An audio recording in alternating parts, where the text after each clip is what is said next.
All right, so I'm gonna take everything off. Gotta take this procharger off, gotta take this intake off. All this gotta come off because I am going to change the valve covers. Really don't want to, but keeps leaking, so that's where I'm at right now. It's very dirty in here. Clean finger, dirty finger. So those are definitely leaking. We're gonna get those replaced and I'm gonna show you how to do it. First, I'm gonna start with the procharger. So obviously I'm gonna take this off and the intake and then get this unbolted so I could pull it out. Not from up here though. From down there, it's like 3. One here, one up there, and one kind of close to the alternator. Might be one at the bottom, I can't remember, but I'm gonna get this off. I'm gonna skip this because most of y'all probably won't have this and it'll be a lot easier for you. If you are procharging, you gotta take this off. It is a 17, and whatever this one is, it's an 8mm Allen key. Then it'll come out. Gotta take the fan out. 1 wire T25 screw right here. Take that out. You got this water pump, 10mm bolts, 3 of them. It's just so I can move it around easy and get it out the way. But yeah, it's a lot of space. Was going to turbo this thing when the first procharger blew up, but RK didn't want to tune it for me, so got another one. As of now, I'm not going to take the intake manifold off. I'm going to get these off. These are probably T25s or 27s, no more than a T30. And I'm going to do the same to the other side and start loosening these up. Unplug everything. Remember where it goes. A few ground straps up there. Let's see what's on the other side. Same thing. But when I get to this side, it's a lot of stuff over here, so I may end up taking off the manifold, but I don't know yet. All right, so I'm gonna just take these PCV caps off. 1, 2, and then this hose was on the back of there. In here, and then you got another little hose that snaked over here. This one. All right, these things are brittle. Another one broke. I barely even twisted it, and it just snapped. So, gonna need some new bolts. All right, this one's number 2. That sucks. Oh well. I'm about to show you how little pressure it takes. That's 3. And the 4th one's gonna break too. So I gotta replace all these and get these out. It's gonna suck. All right, I got one successfully out and I just dropped it. These things are made of glass and paper, bro. It's so fragile. So I'm definitely gonna replace all these. Good thing Ace Hardware's down the street because I'm not going with these again. Once you get all 4 out, it should just wiggle off. Yep. Should have took this all the way out because it's in the way. Just slide that back. I'm gonna use 2 hands so I don't break it again. Just slowly wiggle it out.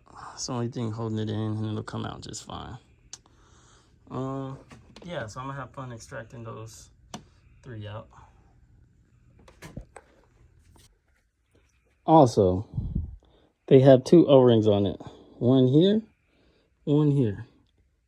I'm not replacing them, and I don't trust them, so I'm gonna slap them with a little bit of RTV when I put them back on. Gasket maker. All right, it's 2 sensors in the front on both sides. Unplug those. About to take this out the way. The coolant reservoir. This hose is very fragile. I broke it once. I'm not going to break it again, so be careful. It's supposed to be on the other side of that. Don't know how I got over there, but it's there now. So I'm going to unplug it up from here because the coolant level is below that. So I could take this one off, twist it over, and I'm going to probably just have it sticking straight up or cap it off somehow. All right, so the way the belt is routed wraps all the way around the crank down here. The bottom half goes around the alternator up to the supercharger. This side from the top of the crank goes around this idler over to the water pump, and then this from the water pump to the very top of the supercharger over there. So that would wrap all the way around this pulley. It would come down, go over this one, so it would just be, go over this one. From the water pump, goes up from here, down, come out from under, goes over this, and under this. All right, it's ready to come off. Pried it up just a little bit, but there are two ground straps. There's one that's in here that's a 10, and there's one here that's a 13. And guess what? It broke off on me and fell into the abyss. It didn't go in the engine, so I'm not worried about it, but you definitely want to keep those covered, because if something goes in there, have fun fishing it out, because I'm not doing that one. All right, valve covers off. You can see the cams, timing chain, all that good stuff. These look a little bit worn, but I'm sure it's fine, because I'm not changing them. So yeah, definitely got oil in there. This is the one that was compromised or leaking or something. So I guess it was from this bottom one. Yeah, that's what they're looking like. So I'm gonna clean all this oil out. All those plug wells are gonna get clean, nice and dry. All right, got both of them off. Had to get this out of the way. Two 10mm bolts hold it down. You're gonna lose a little bit of coolant, but not much. And take the old gasket off, get the new one lined up. I'm gonna put a bead of RTV all up in there and around here so it won't leak anymore. And also around this edge once I dry it off. And this one is clean, while this one is dirty. Big difference. So for these spark plug tubes, I'm putting a decent amount of silicone around there. And then I'm gonna top these off with some too, because I do not want it leaking from there again. All right, got the valve covers back on, tightened down. Everything plugged back in, except for this PCV crap. All these bolts stripped on me. Couldn't get them out, so I just re-drilled and tapped them. Cleaned them, and I'm gonna be putting silicone here and here, because I don't want that junk leaking. Gotta do it for both sides, and then I can start it up. Make sure it's not pissing oil or nothing like that. So now I'm about to get that procharger, slap it back on here. And this is built, not bought. Well, my hands aren't that dirty, but you get the gist. All right, got everything put back together. I'm getting good at this. It didn't take me that long to get the procharger in there and put the belt on. Usually that takes me a really long time, but today knocked it out real quick. Fasten this back down, that's good. You want to do a once over of everything. Tighten that down a little bit. And I'm gonna start it up, let it get warm, check for leaks, and hopefully the misfire is gone. Also, when you're working on your car, be sure to unplug the battery when you do this. I'm a professional, so I didn't, because I didn't need to do it, but I'm gonna have a check engine light regardless, but the car might freak out. So let's see. Let the fuel pump prime. All right.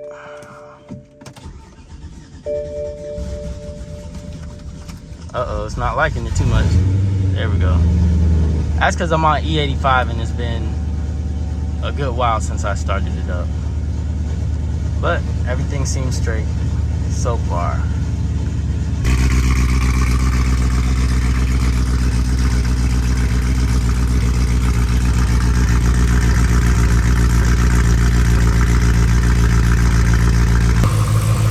So far, it sounds and looks good. I don't see it leaking oil at the moment. Hopefully it won't. Might be missing just a little bit, but not as bad as it was. If it continues to miss, and that didn't fix the problem, then it's something else. then I'll do a compression test, which I don't really want to do, but so far it's sounding pretty good.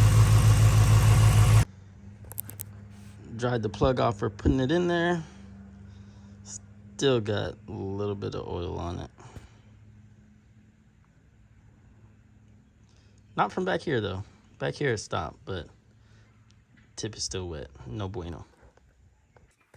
All right, so if you don't know how to use a compression tester, you get it, put this hose on in my hand to the gauge, and then it'll come with a few different sizes for your spark plug. If you got an M3, the middle size is the correct size. If it'll focus.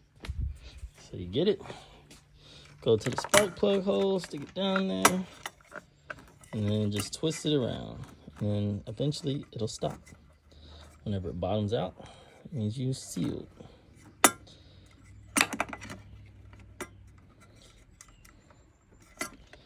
All right, so I'm gonna try to set this up to where you can see the gauge. So now I'm gonna crank the car. I unplugged all the injectors, and you should see this go in the green somewhere. If it's in the green, you're good. If it's in the red, you don't want it to be in the red.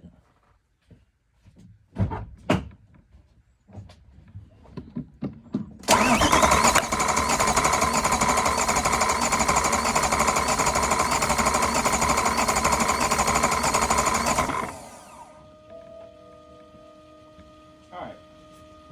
It's reading, what's that say? 180? 180, it's in the green, so that cylinder is good. That's not the one that was giving me the problem. Now to test the one that had the oil on it. Alright, so now I got it out. Still holds the pressure. It's reading 180. All you do is press this black button on the side and you'll hear the air come out. Now you put it in the next cylinder. Alright, now I'm going to test this third one back. This is the one that kept getting covered in oil even after I changed the valve cover and the spark plug gaskets. No oil is on the back half, but it still is on the tip. And another telltale sign, I'm pretty sure it's down. It kept smoking at idle from the PCV area. And I went for a little drive, put it in 6, got it at about 1,000 RPMs, and then just floored it. It was still hesitating. Wasn't really misfiring per se, but it just wasn't moving right, and it sounds a little off. And there's a big plume of white smoke behind me, so that's when it kind of set in. I was like, yeah, I think this cylinder is done. So let's find out for sure if it is or isn't.